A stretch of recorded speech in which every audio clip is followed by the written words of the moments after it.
দয়ালু শেয়াল আর একা খরগোশ। কল্পনায় ভরা এক বনে শেয়াল রবি এক ছোট্ট খরগোশ টুকুকে পেল একা। কারণ একা থাকার বেদনা। বনের পাশে বসে কান্না করছিল টুকু। তার চোখে জল দেখে রবি এগিয়ে যায়। রবি মৃদু স্বরে জিজ্ঞাসা করে, তোমার কি হয়েছে টুকু? এমন একা কেন? রবির মায়াভরী হাসি। সে বলল, তাহলে আমরা নিজেদের খেলা বানাব। আমার সাথে এসো। রবি খোলা মাঠে নিয়ে যায় টুকুকে, যেখানে তারা এক নতুন খেলা তৈরি করে। যারা অন্যকে বঞ্চিত করে তাদের জন্য রবি উদাহরণ স্থাপন করে।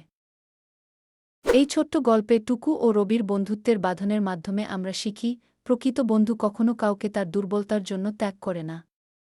বরং তারা একে অপরের সাথে মিলে নতুন পথ খোঁজে, যা আমাদের বন্ধুত্ব ও সহানুভূতির মূল্য বোঝায়।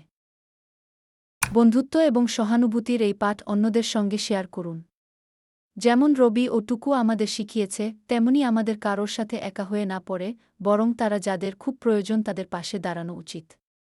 এই সুন্দর বার্তা ছড়িয়ে দিন এবং গল্পের জগতে ঘুরতে থাকুন।